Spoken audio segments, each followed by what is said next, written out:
పరమశివుడికి నైవేద్యం పెడుతున్నాం. మా అమ్మాయి ఆంజనేయ స్వామి కూడా తినిపిస్తున్నాను.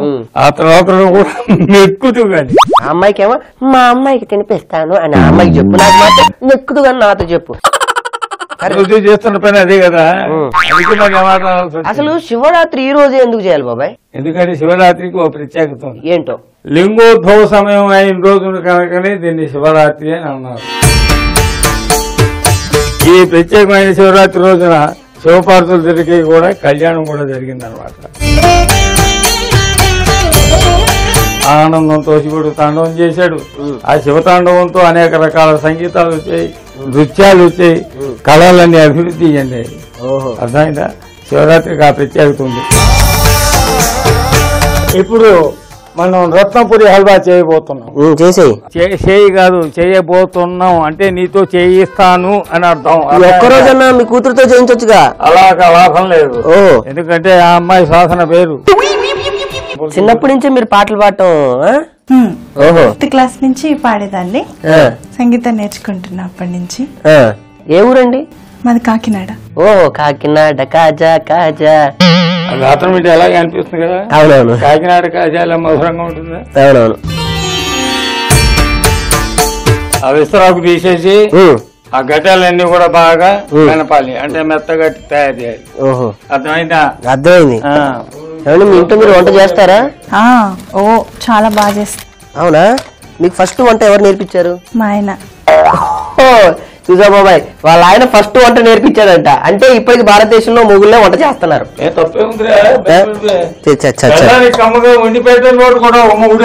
అవునా? ఏం వంట నేర్పించారు? బేసిల్ ఫ్రైడ్ రైస్ నేర్పించారు. మీరేమో పాటలు తెగ పాడేస్తారు, గొంతులో స్వరమే రావట్లేదే. రాగాలి రుచులు కూడా. అంటే బేసికల్ ఆవిడ ఏంటంటే పెద్దవాళ్ళ ముందు మాట్లాడాలంటే కాస్త వినయ విధేతను ప్రదర్శిస్తుంది. అవసరం లేనప్పుడు ఎక్కువ మాట్లాడను. నీకు ఆవిడకి తేడా. ఓకే, ఇప్పటికి మీరు ఆయన వంట చేసి పెడతారా మొత్తం మీకు? అబ్బా మరి ఇప్పుడు పేర్లు పెడుతున్నాడు. అవునా? నేను చేస్తే నచ్చట్లేదు, అబ్బాయిలకి వంట వస్తే అంతకన్నా నరకం లేదు. చూసావా బాబాయ్, ఇది పరిస్థితి. మీరు బాగా చేసే వంట ఒకటి చెప్పండి, బాగా చేసి మీ ఆయన మెప్పు పొందిన వంటకం. కొబ్బరి అన్నం. ఎక్కడిది? తెలుగుదేశం వంటది. సూపర్. మాట్లాడితే బాబాయ్ దాంట్లో కూడా స్పెషల్ సంగతి నీకు తెలియదా? తెలుసు, ఎటు తిరిగి నీకే చెప్పుకుంటావు మళ్ళీ. బాబాయ్ మెత్తగా స్మాష్ చేశాను, తర్వాత ఏం చేయాలి? దాని మీద గిన్నె పెట్టు. అంటే మీరు పెళ్లి కాకముందు ఇంట్లో వంట చేయలేదా? లేదు, మా అమ్మ అసలు వంటింట్లోకే రానిచ్చేది కాదు. సామ్రాజ్యం ఏదో నేను ఆక్రమించేస్తున్నట్టు ఫీల్ అయిపోయేది. ఇప్పటికీ కూడా అలాగే ఫీల్ అవుతుంది. ఎందుకు అలాగా? ఏంటో గాయకం చేయాలనేది ఆవిడ తాపత్రయం, తప్పేముంది. అంతేలే. స్టవ్ వెలిగించావా? దాంట్లో చక్కగా నెయ్యి. నెయ్యి ఏమండి? మీ చేతితో నెయ్యి పోయింది చెప్తే ఇందులో. ఎప్పుడు మీరు వంట చేయలేదు కదా? అబ్బా, అంటే ఇప్పుడు మీ అమ్మగారు చూసి ఆనందపడతారు.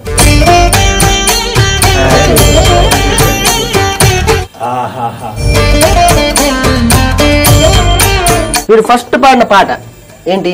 ఫస్ట్ పాడిన పాట క్లాస్మేట్స్ మూవీలో మౌనం ఎందుకు అన్న పాట. అంటే ఇంట్లో? నేను అనేది ఇంట్లో. ఇంట్లో మిమ్మల్ని సింగర్ గా గుర్తించింది ఇంట్లో.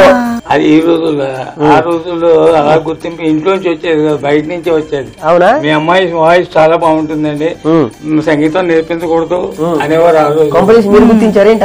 అంతేగా, బాబాయ్ గుర్తించారు. అంటే హోటల్లోకి రాకముందు బయట చెప్పాడు, అమ్మాయి ఇవన్నీ ఇలా చెప్పమ్మా అని. మీకు అలా చెప్తారేమో, నాకు అలా చెప్పలేదు. అంతేలే. బాబాయ్ నెయ్యి మొత్తం కాగింది, దాంట్లో మాత్రంగా జీడిపోయి.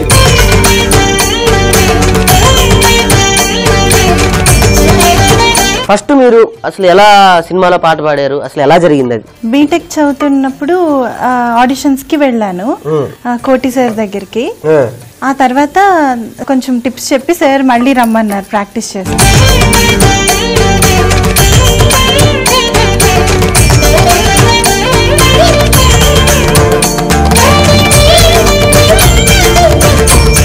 అయితే ప్రాక్టీస్ చేసి మళ్ళీ నేను ప్రాజెక్ట్ వర్క్ అని హైదరాబాద్ వచ్చా. అప్పుడు సార్ ఏమో ఇలాగా ఒక ట్రాక్ ఉంది పాడతావా అని అడిగారు. యా షూర్ అని వెళ్ళి పాడాను. పాడేసి వెళ్ళిపోయాను మళ్ళీ కాకినాడ. బీటెక్ ఫైనల్ ఇయర్లో ఉండగా అప్పుడు మళ్ళీ ఫోన్ చేసి ఇలా క్లాస్మేట్స్ మూవీలో నీ సాంగ్ కన్ఫర్మ్ అయింది అని సర్ప్రైజ్. అదే కోటి గారు first. Koti sir. Very good very good.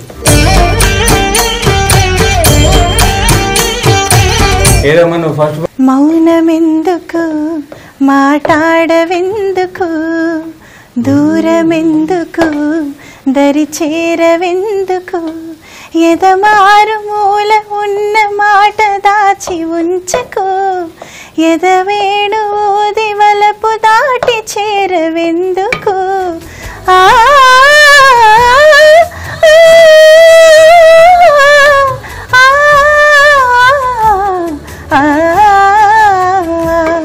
మౌనమెందుకు మాట్లాడవెందుకు నువ్వు ఎందుకు నన్ను తిడతావెందుకు నన్ను ఎప్పుడు కొడతావు ఎందుకు. ఇదండి నేను మా బాబాయ్ పరిస్థితి. బాగా పాడారు, సూపర్ సూపర్. మీ మాటే కాదు మీ పాట కూడా చక్కగా సాహిత్యం ఉంది బాబాయ్. ఎందుకుంటారు నాయన అందరూ నీలా జరుగుతారు. ఏదో గాత్రం లేదో మ్యాజిక్ ఉందండి. మరి సన్నాసి చెప్పిన పని చేయరా. రోజు శివరాత్రిగా తిట్టకూడదుగా విషయం మీకు తెలుసా? పర్లేదు. చినుకులు ఎలా తడిసెను ఎలా అంటుకుంది మనసే. నా పాట నీకెలా తెలుసు? ఏమో నాకు అందరూ తెలిసిపోతే అంతే.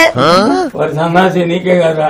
సంగీతం అంటే కాస్తో కూస్తో అభిమానం ప్రేమ ఉన్న ప్రతి వాడికి తెలుసు.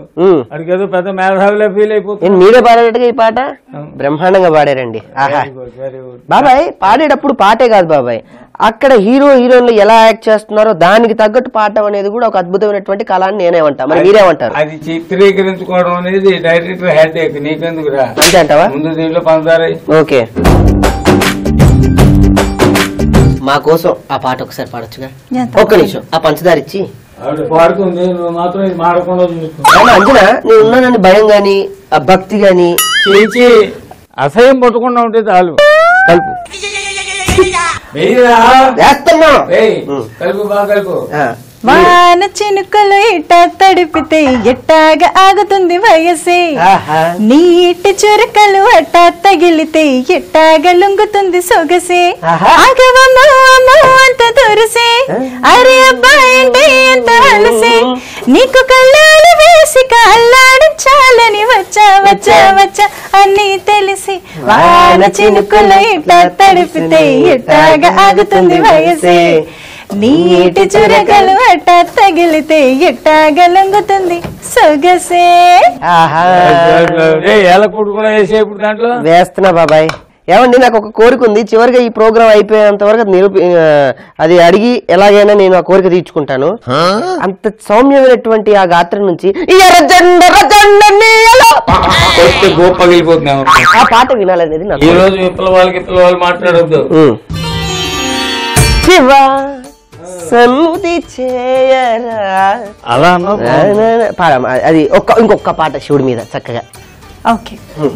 స్వామి నర్చించి క్షణమైన సేవించు కర్పూర కణమైన కానైతిని నా తండ్రి ఎదపైన ఘడి అయిన పారాడి వాడేటి పోవైన కాను స్వామి దయగని పాలించరావా ఏ పూలతో నిన్ను పూజించగలను పూలన్నీ నీ నవ్వులైతే అండము పిండము బ్రహ్మాండమే నీవు కైమోర్చి నిలిచేను కావరారా స్వామి నర్చించి క్షణమైన సేవించు కర్పూర కణమైన కానైతిని కానైతిని.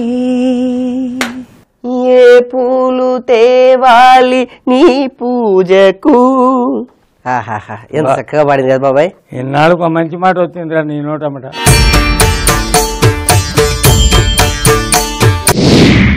బాబాయ్ ముందుగా రత్నపురి హల్వా ఎలా చేసుకోవాలో చెప్తా. ముందుగా ఉడకబెట్టిన చిలకడ దుంపల్ని మెత్తగా చేసుకుని ఆ తర్వాత గిన్నెలో నెయ్యి జీడిపప్పు ఎండు ద్రాక్షాలు మెత్తగా చేసుకున్న చిలకడ దుంప వేసి కలుపుకోవాలి. ఇందులో పంచదార వేసుకుని కొద్దిసేపు ఉడికించుకుంటే అంతే రత్నపురి హల్వా రెడీ.